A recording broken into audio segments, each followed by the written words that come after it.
Hello, it's another beautiful day. It's a privilege to be alive.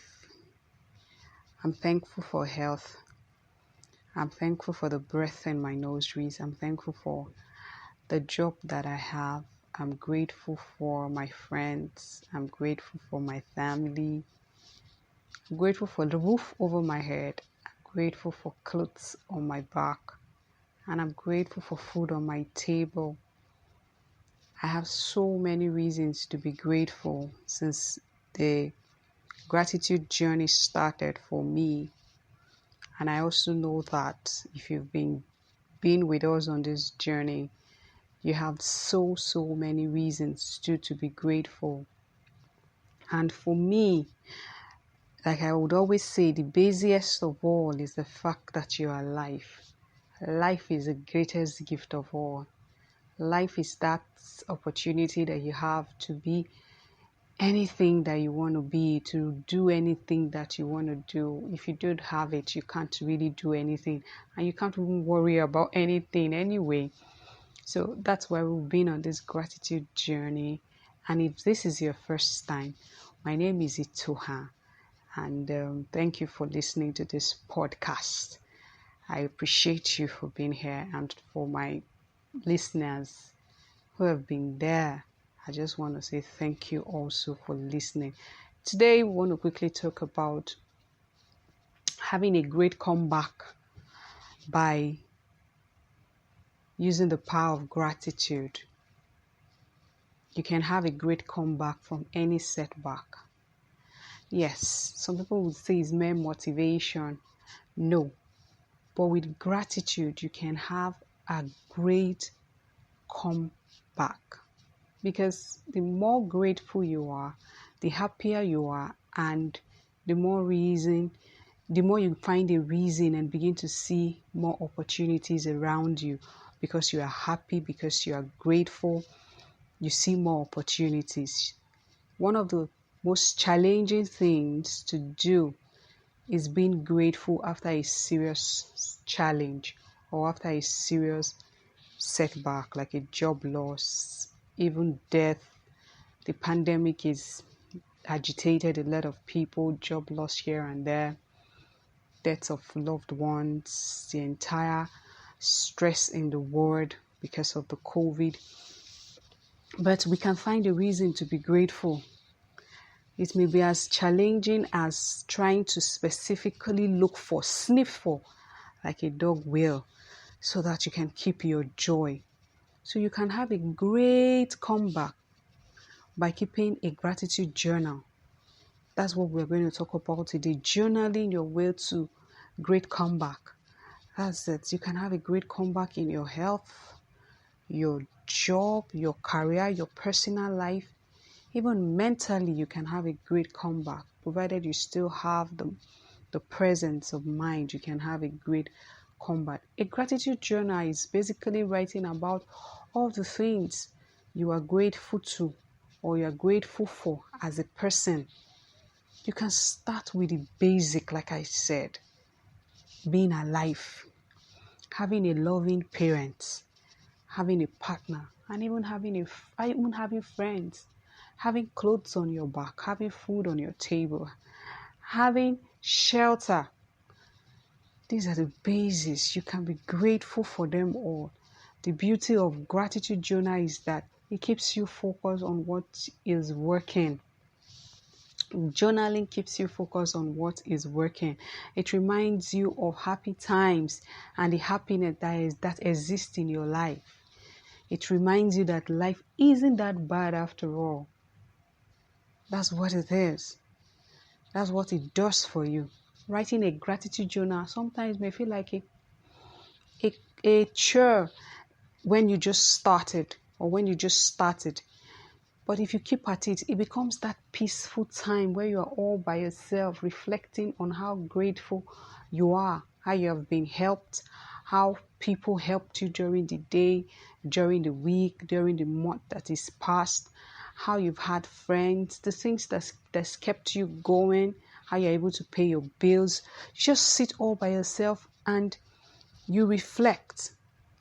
According to Robert Emmons is a professor when it comes to, it's one of the authority when it comes to gratitude and what journaling can do for you. In a study, scientific study, it showed the benefit of counting your blessings, and it was able to prove that people who kept gratitude journal had more tangible things, had more tangible blessings, could count more tangible blessings. Not only just tangible blessings, they could count even emotional blessings, and they could count physical blessings. People are 25% happier and more energetic if they keep gratitude journals. I have been happier. I have had reasons to be grateful even when normally I would be sad. But because I started this gratitude journey, I have been happier. They have 20% less envy and resentment. Keeping your gratitude journal, keeping gratitude keeps you away from resentment. You sleep longer at night. That's still the study. 10%, they sleep 10% longer at night. And they wake up 15% more refreshed. They exercise 33% more and show a 10% of drop in blood pressure. Shouldn't you journal? Shouldn't you find a reason to be grateful? You should find a reason to be grateful. If you get in a bad mood, pause and find a reason to be grateful immediately. You'd have to. It's a battle of staying happy and having strength to do the things that you have to do. So how do you keep a gratitude journal? What should you do? What are the strategies? Come with a plan. Have a plan. My gratitude journey, I decided to do it daily. Yes, I know I've faltered a bit because I have to go to work. I have things I have to do. Sometimes it's just not possible for me to meet up. But so far, I have tried to be consistent. Even when I miss it, I feel bad. I feel like something, not really bad, but I feel like something is not adding up because I haven't really talked about how grateful I am today. That is it, having a plan. You should have a plan. And the easiest thing to do is usually when you want to sleep at night, just try and reflect. What are you grateful for? Write them down. Writing down makes it more exciting for you. If you don't want to write, you can be as dynamic as speaking it. I like to speak more. You can be as dynamic as speaking it. But the essence is that you should journal it. Be consistent so that you can always make a reflection. You can always reflect back to it. Have a plan. You have plans to brush your teeth. You have plans to eat healthy. You have plans to exercise. The same thing with gratitude. Plan for it. Get an accountable partner. That's the second thing you should do if you want to journal. Have a long-term perspective. There's no quick fix in anything. If you want to learn to play basketball, you have to go through the rules. You have to learn it. If you want to learn to play guitar, you want to learn to play keyboard, you have to learn it. It's the same thing. Plan for the long haul.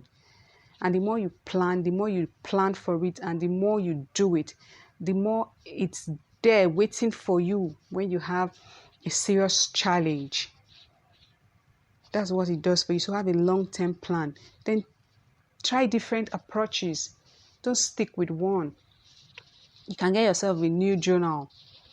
Yes, very beautiful journal. You can draw. After journaling for a while, you can draw. If you're good musically, you can even sing it. You can sing it. If you prefer to talk, you can write it. You can record it rather. You can just make a journal of something you can always make reference to. Thank God for technology that has made a lot of things really, really easier for us. Let's take advantage of it. You can think out of the box. Sometimes you run out of what you are grateful for. You can be grateful. You can find a way of tweaking those things that look normal. The traffic is lighter. You should be grateful for it. You should be grateful. You come home, the food is a bit sweeter. You should be grateful for it. You're able to cook within a shorter time. You should be grateful for it. Let's just find the essence is that you think outside of the box to always find a reason to be grateful. What are the advantages? You know, we have already mentioned some of the advantages from the study. But however, we could just run through it again. It keeps you from being stressed. You are positive. You know, negative has a way of draining our energy. When you keep that positive gratitude journal, it keeps you positive and gives you positive energy and keeps you happy. Joy is strength. So it keeps you happy and keeps you focused. It helps you to own your own truth. You may have made mistakes, but you're able to discover your truth the more you keep gratitude journal. Your truth could be that you need to probably even change a career. You need to do things properly. You need to acknowledge your mistakes. You need to face your life squarely. You need to make some bold decisions. That's what gratitude journal can do for you. And it keeps you focused on the next step that you want to do, because gratitude is daily. So the more you reflect daily, moment by moment, you're able to know what to do next. If you make a mistake, you're able to say, okay, I made a mistake. What do I do next? How do I correct it? I've wasted a part of my life doing things I'm not supposed to be doing, or being a bit irresponsible. What do I do? How do I then refocus my life? Gratitude can help you do that. Instead of feeling miserable or feeling depressed, gratitude can help you throw light into what to do next. It keeps you optimistic. That's what gratitude does for you. Against being pessimistic. Pessimism is that negative energy that keeps us from doing the things that we're supposed to do. But gratitude, on the other hand, pushes us. We want to dare more. We want to take the next step. I'm doing this gratitude journey via podcast. If I were depressed, I would want to do that. I won't see any reason why I should be grateful, why I want to share gratitude with the next person. Having a gratitude journal keeps you optimistic. Optimism is that quiet confidence that pushes you to do the things that you're supposed to do. You have the confidence to say, I may not have this thing that this other person have. I may have made these mistakes for so long, but then if I make the right decisions now, I can do and I can be what I should be. It helps you acknowledge your strength. It helps you also deal with your weaknesses. You acknowledge it. I can do some things, but however, I cannot do other things. Keeps you humble. That's what gratitude journaling does for you. Keeps you humble. You stay within your limits, but at the same time, daring things within your strength, and sometimes pushes you even beyond your strength. You're able to do things that you never thought you could do because you are simply grateful. You're able to take up more challenges. Sometimes if you're grateful, you're able to see more light, and you're doing businesses you never thought you could ever do. You're doing things that you never thought you could ever do. That's what gratitude does for us. And most importantly, gratitude journal keeps us focused, keeps us healthy, keeps our mental mind in the right perspective, and helps us to help other people even more when we are grateful, when we keep gratitude journal. So my challenge for you today is, again, find a reason to be grateful and document it from time to time so that you can always make reference to it. Till I come your way again, keep being grateful and start journaling.